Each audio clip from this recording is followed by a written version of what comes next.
some of his methods were just a little bit weird to me. But man, when I started cooking the way he cooked, like things just tasted a little better. His sense of seasoning was like, he's the first guy that like had a tray of vinegars on his station, and he always had acid as much as he had salt and pepper when he was seasoning, right? Like he's the first guy that really pushed it on me. That was like, he's like, seasoning isn't salt and pepper and maybe something else. Seasoning is salt, pepper, acid.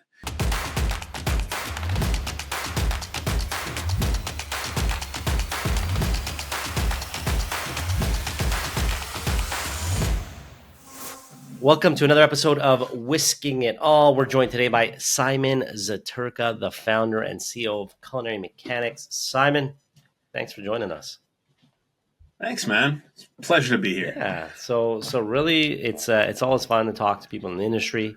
As you know, on the show we have people from all angles, whether it's food side, beverage side, tech side, operations side, marketing side, you name it. And we try to just get different angles. And I know you got quite a bit of culinary experience. So first of all, I want to get the story behind the nickname Culinary Mechanic. How did it come about?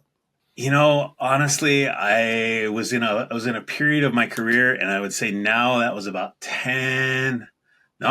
almost 14 years ago. Wow, okay. And at that point, I'd been in the game for about 20 years, right? More, give or take. You know, I'd worked my way up, and I'd run multiple restaurants. The executive chef, I was the chef de cuisine of a couple places, exec sous chef, all the way up. And I just got to this place where I didn't feel inspired about a lot of things, and it was just sort of a grinding operation. And one day I just kind of screamed, and I hope it's okay, but I just kind of screamed, fuck, I am not even a chef anymore. I'm just like a mechanic. I rip it down, I tear it apart, and I build it back up, and it runs better than it did yesterday. And all of a sudden I was like, that's cool, mate. And so shortly after that, I left my job because it was clearly not working.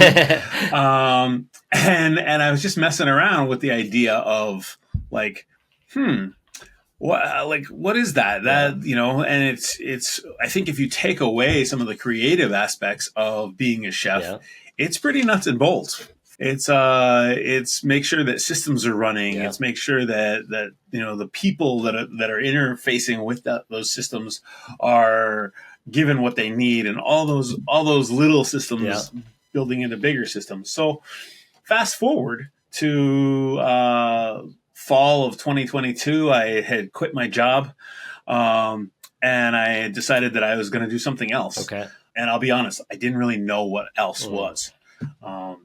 And I got a couple of calls, and I think this is for a lot of consultants that I talk to in the restaurant industry, especially. This happens. It's like, hey, I heard you're available. Right. You want to come do a project with me? Right. Boom. So it's one. And then I got a second one.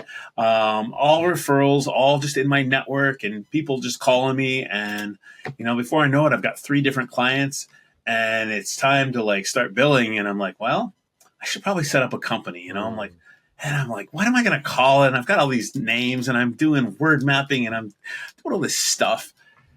And then I looked at my wife, and I was like, I know what it is. And she says, well, what is it? I said, it's Culinary Mechanic. And she's like, of course it is. She goes, that was something, that idea and that concept that you loved way back when. I was like, totally. And then it just started to roll. Like I got on the computer, and I started playing with logos, and I was like, mechanic. And so what do? You Google mechanic logo. It's always a gear, right? And then there's like crossed wrenches, and I'm like, well, I don't use wrenches, but I do use spoons, and I do use knives. So boom, before I know it, I've got a gear with a cross spoon and a knife, and that's it, man. That's cool. Now I have sort of honed that. Yeah. And, you know, just trying to give back to an industry that I've loved for 3 decades. Yeah. No, I think it's a great name, especially because, you know, Whisk, we help with everything COGS related. And the first thing that comes to mind is exactly that. Like, the higher you get up in the kind of culinary side, so to speak, it's like usually the less you're actually cooking. And then the more you're actually creating and costing and figuring things out and processizing and so like really the idea mechanic becomes more and more important, so to speak. People think, okay, I'm a chef, I'm just gonna cook, but it's like rarely that. It's a kind of, or whatever you want to call it, a kitchen manager or whatever. But the higher you get, the less you're actually physically, cooking, and you're more strategizing and building. Yeah, absolutely. Absolutely. I mean, I heard an interview the other day of a chef, and he's now a chef owner. Okay. And he goes, I used to focus all on the food. And now when I'm opening a new restaurant, it's like the last thing we do. We get all the other things together. We figure out how much money we're going to need. We get all the systems. We make sure we have people in place. And then we get to creating the food, because that's the fun part. Yeah. And that's what like propels us forward. He goes, but it's like less than 20% at this point. No, well said. Well said. It's funny. Something similar that I remember, I forget who I was speaking to, but we're just talking about like restaurants, and the idea became just food. The food is almost like table stakes. You know what I mean? Like, meaning everyone assumes the food's good. No one's going to a restaurant being like, yeah, I love this place because it's cheap, but the food is shit. Like, people assume the food's good, and obviously there's levels to that, but it's like table stakes. Like, of course the food's good. Why else would I pay for something if it's not good? And so it's important, but what people have to realize is it's like it's not the differentiation, because you got to assume every restaurant has good food. Of course, we're a Michelin star, this, that, whatever. But in general, like, if for the majority, unless you are that Michelin star, in the majority of restaurants should be offering a good product, right? But that's not your differentiator. And it's less obvious in the restaurant industry, because people, but the food here's amazing. But it's more obvious in other spaces, because in other spaces you were just like talking about something that was table stakes. Like, I don't know, if you're a retail store and you're just like, oh man, our retail, like, it's nice and organized, it's neat, it's very neat. You'd be like, well, yeah, I hope it's neat, I want to be able to shop, like that's almost what it's become there. But I love to maybe just always start with getting a background, because obviously you have culinary experience. I think from my research, 30 plus years, but correct me if I'm wrong. So I'd like to understand. Right. I always like to get people's story of how they got into the space. So just going back, mini timeline. Let's hear the story of Simon. What attracted you to get into it? Okay. Yeah, man. I there's a little bit of the cliche of like, I come from Ukrainian and Mexican roots. That's an interesting mostly name. You spent time. I think you're the first Ukrainian Mexican person that I have Ukrainian friends. I got Mexican friends, but you might be the first half. Yeah. Yeah, I'm a Ukrexican, let me tell you. No, a Mexican or a Mexicrane. I'm a Mexicranian, sure. My wife and I kind of use them interchangeably. But I really spent most of my youth with my mom and the Mexican side of the family, right? So grandma was an amazing cook, no surprise, like, hospitality. They came up as migrant pickers out of Mexico. Abuela effect. The abuela. And so I think that was always in the background. I wouldn't say that I was like the kid who was always in the kitchen. I'm a kind of a fat kid. I like food. So that was a good start. And so somewhere around 16, I looked at my mom and I said, hey, Mom, I want. She said, no, boy, you want a job. And I was like, wow, what do you mean? And she said, you need a job. So there's a restaurant down, and we were living on the north side of Albuquerque, and a little tiny sort of village off the map a little bit, and she says, there's a restaurant down the road. Go talk to them and, see. And so I go, they didn't have anything. And they, of course, took my application. And like 2 months later, I get a call, and the guy, he goes, you have no experience. I said, no, sir, I don't. I said, but I really dig food and I'm a fast learner. And he said, okay. He said, let me call you back. And so I was a nerd, right? Like, I'm a great student. I was an A student all the way through.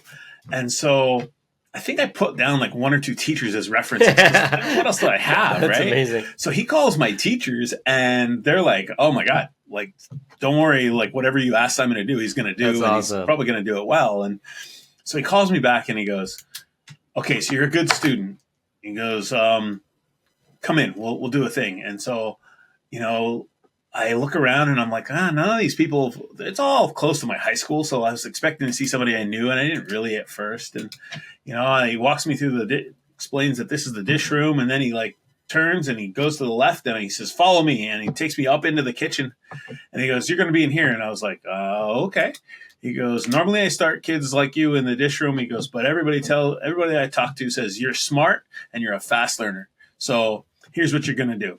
And literally for the first year of my existence in restaurants, I was the garnish guy, and it was lettuce, tomato, cheese, olive. Okay. Lettuce, tomato, cheese, olive. Okay. And then if it was fajitas, it was lettuce, tomato, cheese, scoop of guac, scoop of sour, scoop of pico de gallo, and an olive. Okay. Right. And that was it. That's all I did. There was a guy behind me who was reading tickets, and he would pull things out of this massive cheese warmer, like salamander thing, and lay the plates down in order. And all I had to do, just lettuce, tomato, cheese, olive, maybe wipe a little bit of the plate, and then put them up in the order he gave them to me. Wow. That's all I did. That's not easy for a full year. That's impressive. Oh my God. No, but it was great because it was like, I didn't have to think that much. I learned how to clean equipment. I learned how to do all like the fundamentals, right? With a bunch of hoodlums running around me, and that was fun, right? Like I found that I loved the community. That's cool. Fast forward about a year and a half, 2 years, and I'm going to college. I go to UMass, and I'm going for engineering now.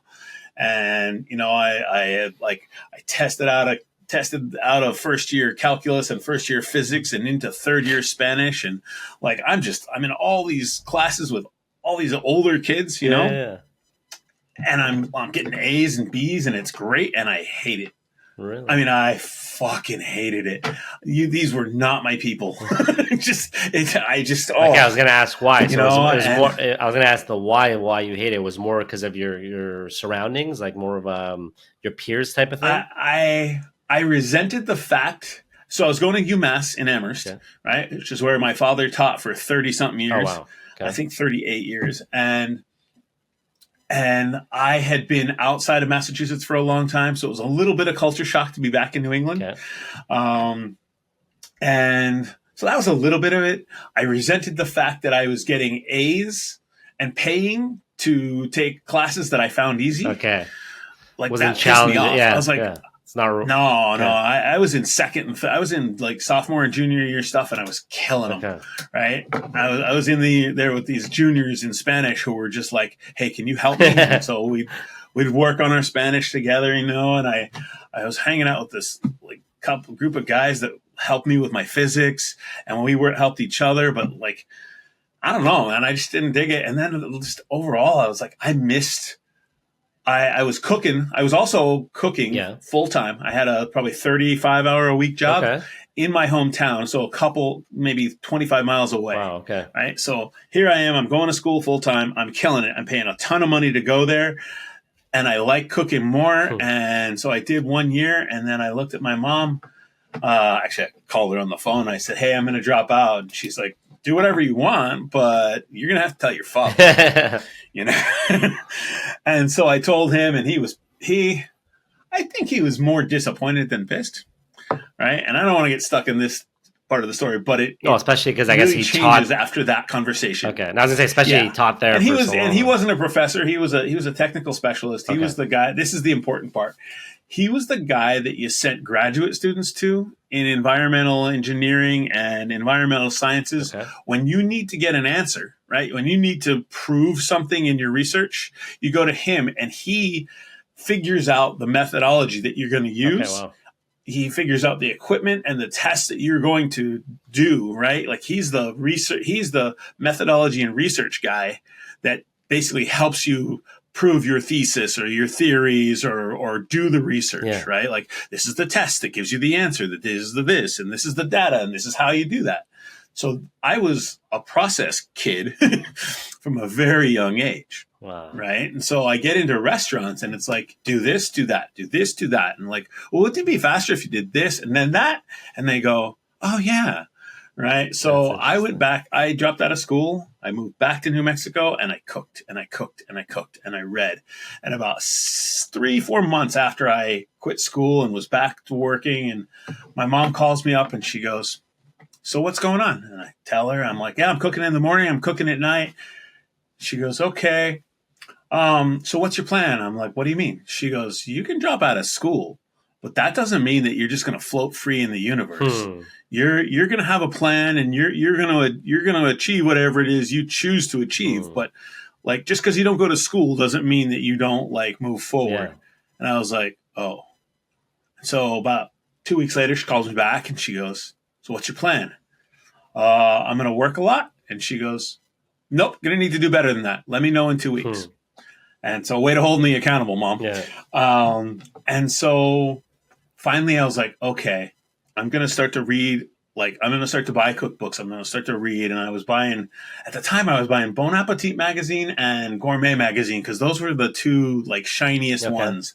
And, you know, I remember like pictures of tall white hats and European guys in their fancy chef coats. And I was like, okay, this is the angle, right? This is where I'm going to go. And I just started, again, cooking in the morning, cooking at night, cooking in the morning, cooking at night. All of a sudden, fast forward probably a year, and now I'm working for a hotel. It's the Albuquerque Hilton. It's probably one of the poshest restaurants in Albuquerque, high-end steakhouse kind of thing. And now I'm looking around going, there's a restaurant and there's another restaurant. Like, the lines are connected, but they're doing totally different food. And like, that dining room's over there, and there's a way to do things. It's like, I was kind of scrappy, and I'd never really worn a chef coat up until that point. And now I'm wearing a chef coat, and I got a paper toque, and it's moving. That's cool. You know, and now like, oh, I'm good on the grill, because I'd already been like, I figured out like I'm a pretty good grill cook. And so now everywhere I went, I'm a grill cook. And so now, let's see, timestamp. That's 1994. And then boom, I just kept cooking. I got into a fancier place. And then I moved myself to Florida, where I got into a Sheraton hotel that was probably one of the best restaurants in the area. Wow. And again, I'm cooking and reading and cooking and reading. My mom comes to me probably 3 years later and says, you need to get your ass out to California. Your grandparents are... they're getting old, and they got an old garage apartment that you're going to live in, and you're going to live rent free. You just need to pay them a little bit of money for expenses and such, and you're going to watch over them. You're going to make sure they get up in the morning. You're going to make sure they go to bed at night. You're going to make sure they have everything they need. Okay. She goes, you'll work. It's a good town to work in for restaurants. So now I'm in Santa Barbara, California, and I'm going. It's like I'm at the Four Seasons, and I'm working on the hardest line I've ever seen. There's 5 outlets coming off of one line. It's getting bumpy, crazy. I got this guy yelling at me, and here's the crazy part. For the first time in my life, I'm the only white guy anywhere.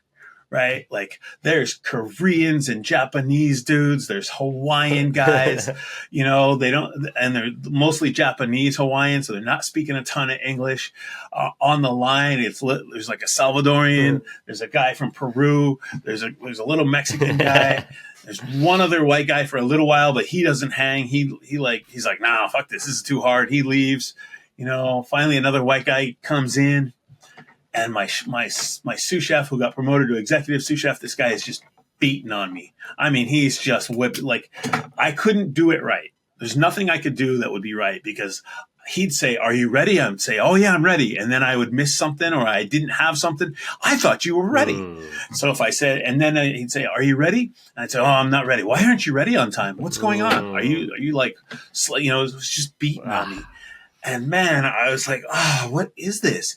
And he had come from LA, and he'd been a part of some pretty big restaurants. And so that was always in the back of my mind. And so I left, and I went to another high-end, like smaller hotel that was like where JFK had like spent his honeymoon, and, you know, all cottages. So it was like 40 cottages instead of a big old resort, right? Again, high-end food. That was cool. And then a buddy of mine calls me one day, and he goes, hey, I'm about to leave and go be with my girlfriend in Australia. Come be the sous chef of this restaurant. I'm the sous chef right now. And so I come, and I meet the chef, and like we hit it off. And now it's like 45 seats. We're in Santa Barbara wine country. It's the Santa Barbara wine country experience. It's slow. It's like, you know, a busy night is like 80. Like your hair is on fire, and now it's like the food is a little bit better. That's cool. I really got to hone my technique on sauces. I was in charge of all the ordering. So like now I'm starting to do more stuff and more things, right? And then it happens. I meet this woman, and I'm just like almost instantly, right? Like we are in. And she's like, okay, so I'm here for another month, and now I'm moving to LA because that's what I'm going to graduate school. I was like, okay. And so I kept on with her. We were dating, and then like 6 months later, I looked at my chef and I was like, I gotta go, man. Oh shit. He goes, what? He goes, I was gonna open a second restaurant probably in a year, and you were gonna run it. And I was like, I know, and I would love that idea. I really do. Like that would be like dreamy to me, but like love calls, man. And so little footnote. I've been married to that woman now for 22 years. That's what I was gonna ask you. This is the right step. So I moved to LA, and all of a sudden I'm working for the Patina Group. Oh, nice. And I'm starting to put two and two together, and now I'm working for and with the people where that chef at the Four Seasons had worked. Okay. Because now I'm getting beaten. Like now I'm seeing that attitude and that style of management, which is just like whip. It was all whip and stick. Okay, so you're like had a bit of I guess a little bit of understanding, meaning like I get it where this guy got it from. Totally. And so like I already knew how to do that. It was a little diluted. The chef that I ended up working with, we became great friends, and we started to like, he really taught me how to just like have hands on everything. Like his whole thing was like, if you spend 20 minutes every day and you walk through every piece of your storage and you put hands on everything and you know where everything is, your short-term and your long-term memory will start to work together. And so when someone says, hey, I can't find the Gorgonzola cheese, you're going to look at them and go, oh, it's on the top shelf on the left, because you put hands on everything that day. And so that was how I started to like really learn how to run a restaurant from the ground up. That's and really cool. And like we ran some of the best food costs in the company, and our food was always just getting a little bit better and a little bit better. That's cool. We actually had I got ground out. No, I was going to say real quick, a Patina Group, we actually had but I'm sure this was later, maybe didn't cross over, but a couple of weeks back, we had the vice president of Patina Group on the podcast, Olivier, his last name is slipping me, Olivier. Oh, yeah, he's new. Okay. Yeah, I'm sure he's new. I mean, you realize I left them in 2004. Okay. That makes sense. No, I figured. But no, all this to say, the group seems quite impressive. Oh my gosh. They're like, I got to work with Joachim. Like I did a few dinners with him side by side, and he was just crazy. He'd already had like some heart stuff and I think he had some sort of aneurysm or something, whatever. So he way slowed down by the time I got to him. But to see how he was with people, right? It was like, oh, this is where all that other stuff comes from, right? Because, I remember talking to the corporate catering chef and for Patina Group, and he's like, within our ranks, if you're genius, asshole is tolerated. Right? It's like if you're amazing and you are like really producing great food and you're really pushing things forward, then you're going to get away with being a jerk. Wow. And it was really interesting because if you didn't produce, if you didn't really lay it down, it didn't matter who you were. It didn't matter if you were nice or not. Like it was all results. It was all like great food, great product, great service. And like keep your people around so that they could do it. But I feel like those are the days when Patina Group was really known to like chew people up and spit them out after 2-3 years. Oh, wow. After that, I went to work for the Viceroy Hotel in Santa Monica. And this is back when there was only 2 Viceroys, long before they became the Viceroy Hotel Group. They were still owned by the Core Hotel, KOR, which was like the owner's like little hotel company that eventually became the Viceroy. Like, I got Viceroys all over the world, man. That's so cool. Right? But I was in the second or in the first one, and that was great. And again, starting to hone it and like push people and learning what works and doesn't work as a manager. Did that for a couple of years, found myself working for something that was really odd to me at the time, and it was called the Jonathan Club. And this is like one of those private clubs. You think of it like a country club. Yeah. Well, this is a city club, right? It's a hotel. It's got 120 rooms. It's got like multiple levels of banquet rooms. It does all the stuff that a hotel does, but you got to be a member to get in. Got it. Right? Or you got to be with a member to get in. And so I was the chef de cuisine. So I had the bar. I had, let's see, I had the bar, I had the lunchtime cafeteria, which was on the roof, right? Which is just literally like the old men would go up there and they'd kind of have their salad bar sort of thing. The old members that had been around for a long time, and nobody really like nobody ever brought guests up there. It was very like old school, like lunch club kind of thing. And then the dining room where we did breakfast, lunch, and dinner, and that was my baby. I really got a lot of creative freedom. The executive chef of the place was third generation French, so like his grandpa was a chef, dad was a chef, he was a chef, and that's when like all of a sudden I don't know, man, like my food education just catapulted for that year and a half, because it was like, oh my God, this guy is like, all the things I'd learned were very good and very, I would describe it almost industrial, right? Like I'm in the standard kitchen industry, and this guy like lived it and breathed it all the way down to like his toes, right? So his stocks were just a little bit better than everybody else's, and some of his methods were just a little bit weird to me.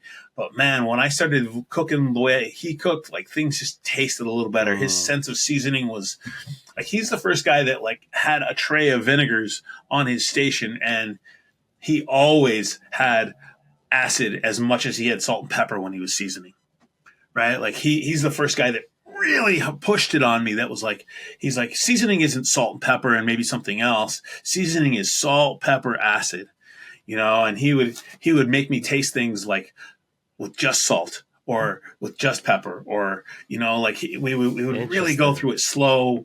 And then his expectation was that, oh, he was amazing. He was amazing. I still talk to him to this day. And like he just, but he also was great at the business end, right? He's super fast with numbers. He's like, oh, he could look at something and go, your food cost is going to be high on that. You need to cut the protein back by like an ounce.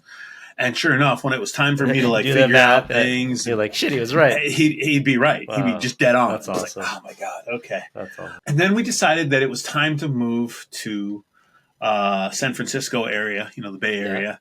We wanted something different. My wife had lived in San Francisco in her former existence, and so I thought that would be good. So we moved up to Oakland, and I got a job working for a place called Town Hall there, which has been, I think it's still open, and it had been around for a while. And two brothers, the Rosenthal brothers, they had worked at Postrio back in the day with Wolfgang Puck and Jeremiah Tower and all that kind of stuff. And they ran such a great restaurant, and I signed on as a sous chef. And I realized that at 35, I was too fucking old for them. Like, I just couldn't do it. I was like, man, this is like rough. You know, I enjoyed it, but it was rough on my body, and they were pretty old school. And then somebody, like, I don't know, family friend of my wife's, just that like telephone game of, hey, I have a friend who has a friend kind of thing. Yeah. Like, hey, I understand you might be looking for a job. Well, my friend needs an executive chef in the company she works for. And so I sign up, and this is a company called Restaurants Unlimited, and they don't exist anymore. They got bought out by Levy. But back in the 80s and 90s, this was like a company that was really all about development, and their performance management systems were really, really like, their training was top notch, right? They developed their people, and they taught managers, like both front of house and back house, to really like, this is how you manage a person. This is how you delegate. This is, you know, and they had checklists for everything. Awesome. Everything had a checklist. Everything. And I feel like I remember starting there, looking around, I was like, oh, that's what you call that. Okay. Right. Like, they had a menu engineering program, and I was like, oh, I just called that ideal food cost, but okay. Like, that's boom. Okay. Right. And it was like graduate school. It was like bringing all the things that I'd learned, and I'd set up costing systems for restaurants up until that point. Yeah. They had like great tools. So I did that for a few years, and I made them money, man. I was just south of the San Francisco airport, business clientele, and I had a big menu, but I was also allowed some creativity, and I was running best in brand food costs, and I was running some of the better labor. But better than that, this was 2008, 9, 10. We were positive when everybody else in the world was in the red. Yeah. We were positive year over year. Wow. We were positive profit over year, like sales. Just to zoom in on that, because again, we have a lot of restaurant operators, maybe kitchen managers, et cetera, this and that, and they're listening to this and they're going, okay, tell me how. So, any advice? I mean, obviously things change, but generally, like, strategy. So, like, if you look back at that era, what lessons can you share that you were doing right to keep labor costs in check, to keep food costs in check? It's interesting because I've been thinking about that time period a lot lately. Okay. But from the food cost standpoint, it was that the interesting thing was we're a restaurant that's right on the water. Okay. It's right south of the airport, and it's surrounded by all hotels. Okay, so if you think about a businessman and you think about somebody on an expense account, they're just spending, right? Like, so the steak section of that menu would just get slaughtered. Like they would just, if I didn't do anything about it, they would just eat. So I was tasked with bringing in, like, I was doing these different sirloins, and like I would, different cuts of sirloin and the baseball cuts and the like flat irons and all those other things that I could get at a good price. I would smoke them in house, or I would do all this stuff, and I found ways to, like, get the businessmen off the heavy duty stuff, right?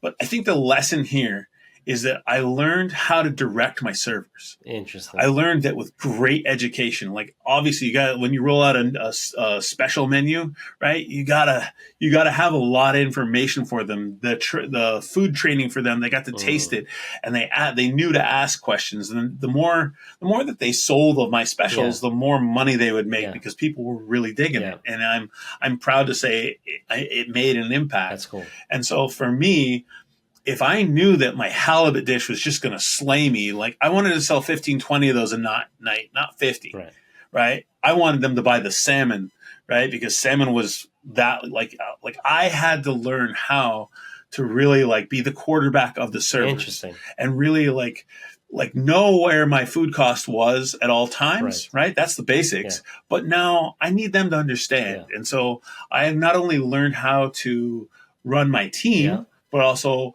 interact with the front of the house. And I think that sometimes that's a lost art nowadays. Sometimes I look around and I see chefs and they're just back there creating.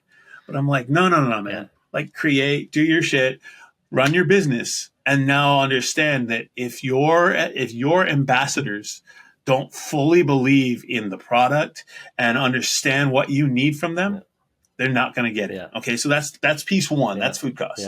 Now, back up, labor costs. How did I do it? When everybody else is laying off, I looked at the numbers and I allowed natural attrition to happen, right? But I also pulled my team together and said, hey, there's going to be some cuts, okay? Like, it's going to get tight.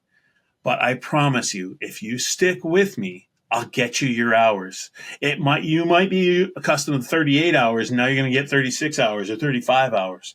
But stick with me, as the sales are going to contract, but they didn't contract. So then now sales haven't contracted, but the team has contracted a little bit. Now it's like everybody's got to work together, right? Like, we made sure, and I was lucky. I had a lead cook at night, the two lead cooks, who really, really, really believed in me, right? And so I got their buy-in. So I would say, hey, we're a little high on labor this week, man. Like, I need to send somebody home. And the lead cook would say, chef, if I get everybody out 20 minutes early, can we keep everybody? And I would be like, and I'd look at the math real fast and go, yes, do that. And so he'd pull everybody together and go, all right, start cleaning now. We got to be out. Chef needs us to save some money. Right? That's so cool. And so it was, like, really going after the team. And I tried to listen too. I tried to really, like, what do you need? Oh, I need, like, I was doing so many fish specials, and most of the chefs in the company would run 6 specials, and I was running 8. Again, I needed to control what the guests were eating. So a little bit more fish, right? They had learned to do it, all their fish seared in aluminum pans. But we had this great flat top, and I got to know the guy who came in and was my tech. And so he opened up the aperture a little bit so I could get a flat top that was running 550. I had a plancha, man. Right? So now I'm teaching these guys. I'm like, okay, you're going to need to manage all your seared fish on the flat top. And I'm watching them, and it's like, So the next day I go to the restaurant supply store and I snipped a a cooling rack that would normally go in a full size sheet pan. Okay. And I asked the guy, I said, "Can you weld some angle iron on this? Like just like not heavy duty, but like half-inch stuff, like boom." And so he created this 3-tier shelf for me, and I stuck it on the back of a flat top. And now the guys could sear fish, drop them in the aluminum pie pans that we use to move things around, and then they could like let it rest at different intervals. And all of a sudden we were fast, So it was like really cool. Listening to my team, right? Making sure that they had what they needed in a contraction period, right? And really taking care of them. And they'd say, "Oh, well, this is the time of year where we normally get raises." I'm like, "Honestly, you think there's going to be a raise right now?" I'm like, "Read the news. Like the economy. There's a recession on, right? Like mid 2009." I was like, "Stick with me, man. Like, just stick with me." And as we came into the end of 2010, like the company started handing out raises, and I was like slapping dollars on people all over the place. Cool. And all of a sudden I'm now they're doing good, but my ends are not meeting. And so my wife and I were like, we should probably get out of here. Like Bay Area was crazy back then. It was just hard for her to find work. She's in nonprofit stuff. Okay. So we looked around and we're like, maybe we'll go to Seattle. And so company moved me to Seattle because I had made them a lot of money, right? The CFO of the company came into town for business, and he sits down and he goes, "Do you know that we have a 9-unit chain called Stanford's?" And it's mostly on the West Coast. There's like 1 or 2 in California and really Oregon centered and a couple in Washington. He goes, "Those 9 restaurants, you brought more to the bottom line than those 9 restaurants in this restaurant." Wow. He goes, He goes, "I heard you're moving to Seattle. Anywhere you want to go, I'll help you get there." That says a lot. Right? So did that for a couple of years, did a rebrand on a restaurant that had been around since the 80s, right? Like it was called Cutter's, and it was Cutter's Bay House, and it had been there. And in the lore of Seattle restaurants, it kind of was the archetype for the 80s and 90s for the big seafood houses, seafood house restaurants here in Seattle. So I did a rebrand on that. And that's about the time that Culinary Mechanic came along. And then fast forward about a year and a half later, I signed up with this company, and they're doing Southwestern food, Mexican-based, but Southwestern, Tex-Mex. And you want to talk about shrewd operators. Dude, these guys are bad to the bone. I've never seen restaurants move so fast, right? Like you're turning and burning and just all day long. And like it's, when you think about Mexican food and margaritas and tacos, right? It's a sun-based thing. So in the summer, it was just booming. And the joke was, it's like, not are you going to get busy? Not what time are you going to get busy? None of that. It's like, how many hours are you going to get full and stay full? Right? And one of the restaurants that I was running for about a year and a half, man, it was, like we would open up at 10 o'clock on Sunday morning, and you would stay full from like 10:30 until 10:30 that night. Just full, just turning tables hour after hour. And so I did that for about a year and a half.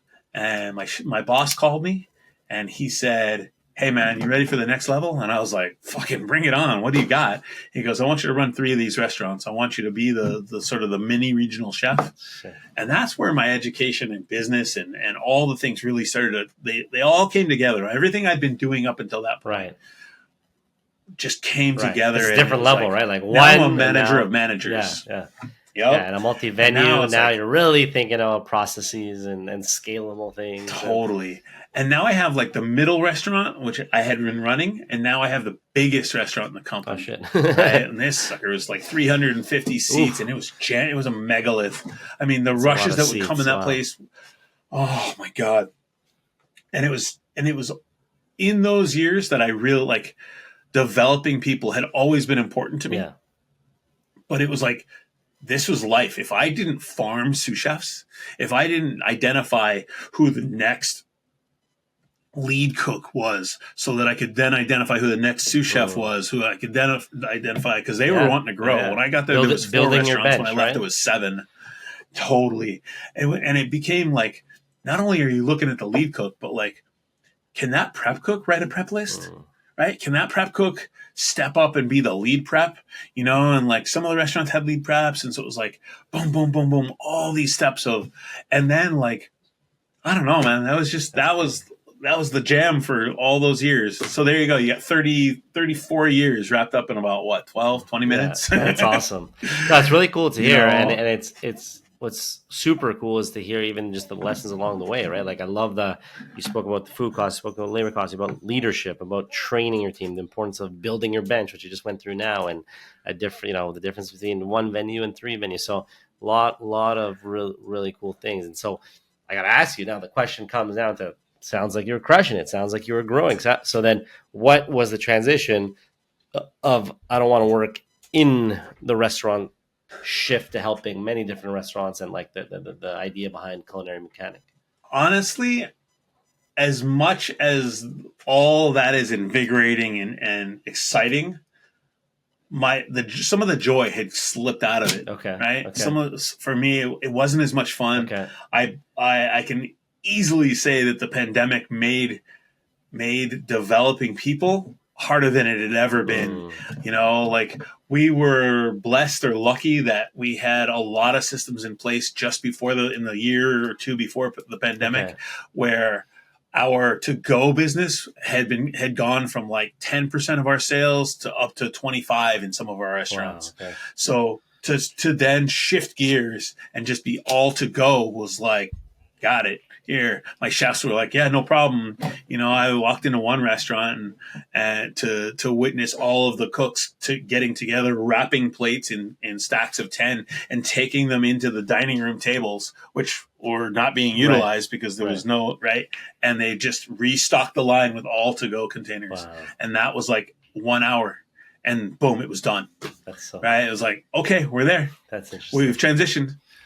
But coming out, we did such a good job of that. Coming out, now we kept a lot of that to-go business and opened the doors. And so like 2021 was one of the most soul-crushing years of my life because I couldn't get enough people.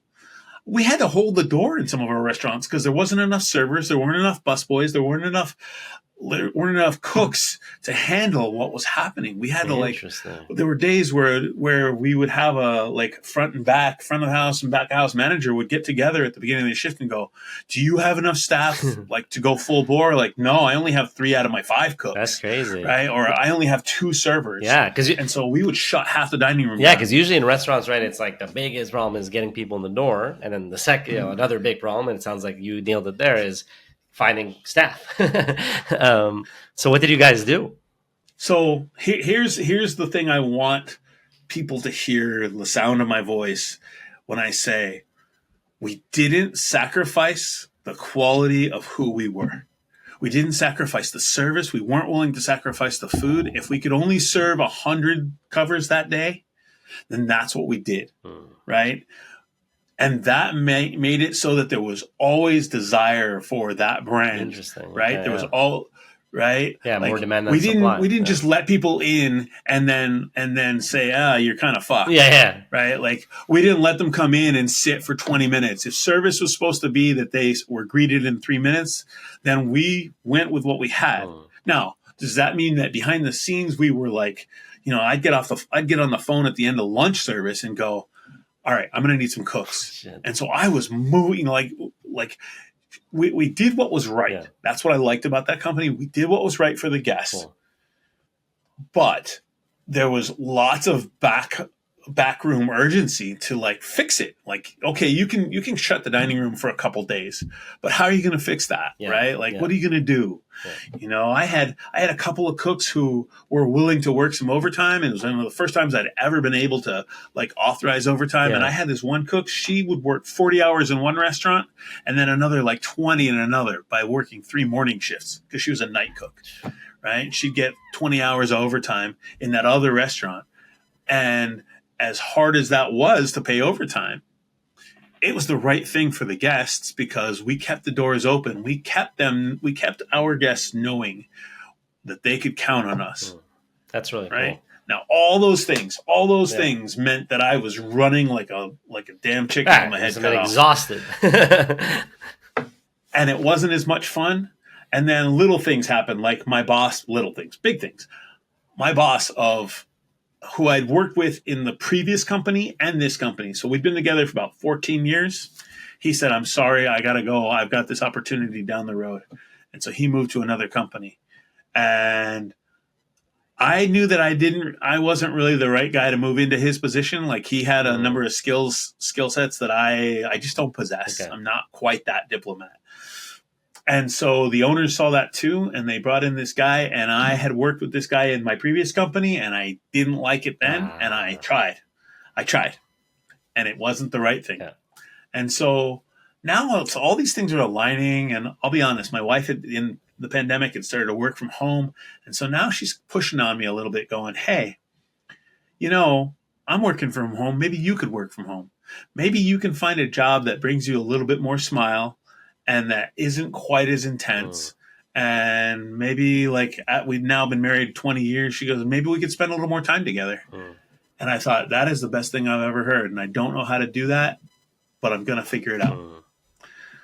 Here we are. I love that. Right. I love that. And so now culinary mechanic. Right. And so for people listening now, that they're like, hey, this guy's got experience.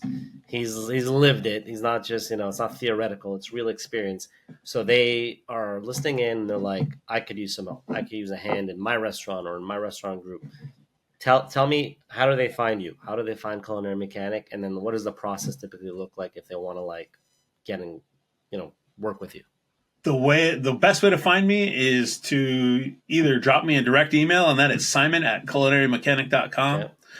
Go to the website, culinarymechanic.com. Yep. Click on the little link that says, I think it says start today. Okay. And it'll drop you to my calendar link. We'll get on a phone call. What I really focus on is not being the generalist consultant guy. Okay. I really work on advising chefs and restaurant owners to really get their ducks in a row. And if that means that they need to make sure they have the right system for food costs, whether it's a tool like Whisk, or I also have clients who their chefs were never given much in the way of leadership training or leadership coaching. And so I have one client where I meet with the chef and sous chef once a month, and we sit and talk about their people problems. We talk about how they can best do that. Interesting. And in that, we then talk about how they're scheduling themselves, how they can maximize themselves. Are they delegating enough? No. Are they doing all those things? So we talk about leadership and systems. I love that. Okay. And that's really where systems. I stop. I love it. And is there a typical, again, for people listening in, is there a typical type of restaurant establishment that you really do well with? Like more full service side, more hospitality groups, or like anything and everything? It's kind of anything and everything. Okay. I would have said if you'd asked me this question 5 years ago, I'd say, totally full service restaurants.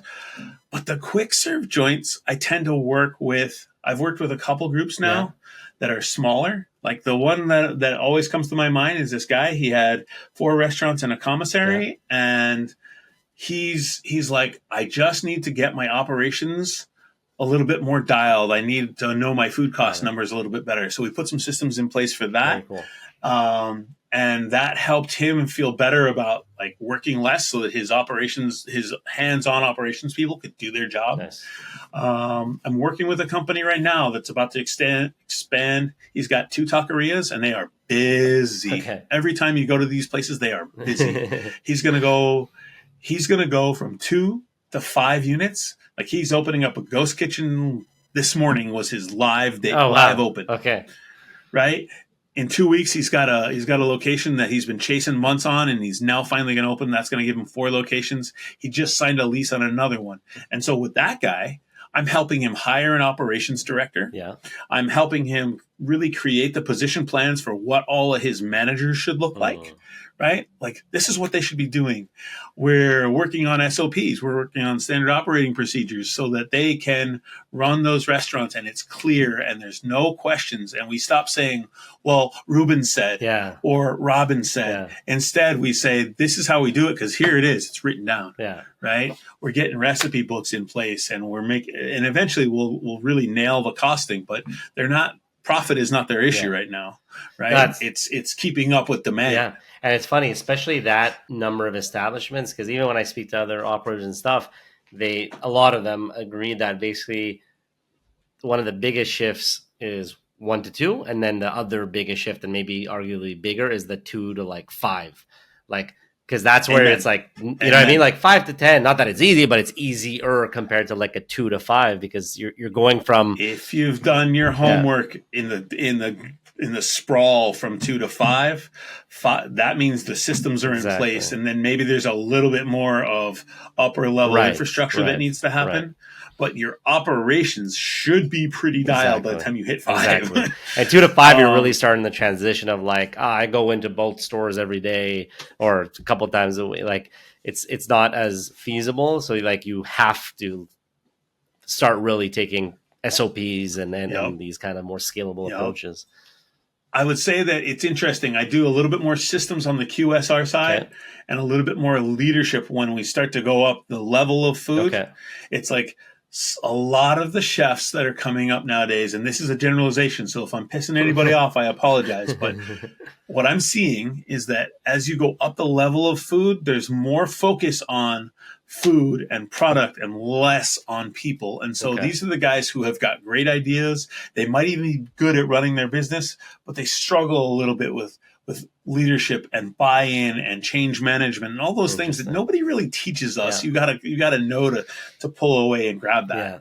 And I've been blessed to have the experiences where that's a thing, right?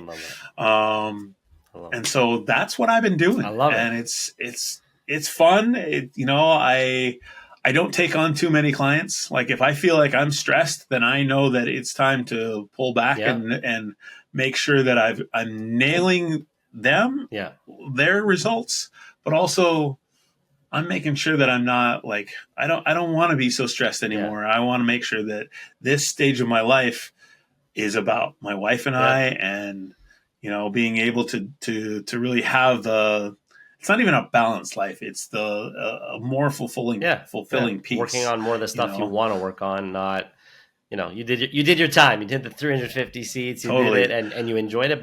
And there's nothing wrong with that. I think there's a lesson in that itself. Is like sometimes people feel like, oh, what if I'm passionate about something or I really enjoy it, and then what happens if people know me as that thing, and then I don't? And it's like it's not that big of a deal, And it's like it's something I adapted really well because like when I was younger, I used to get into so many different hobbies.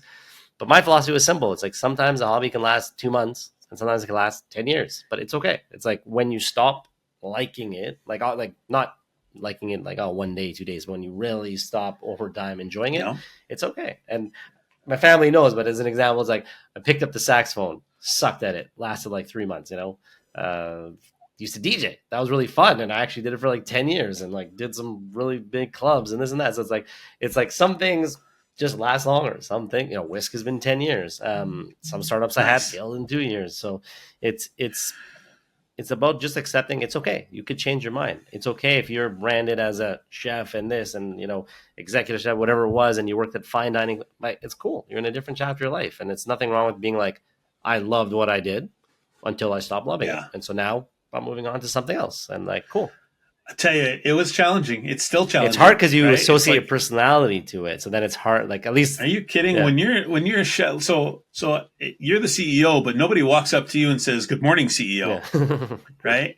When you're the chef, right?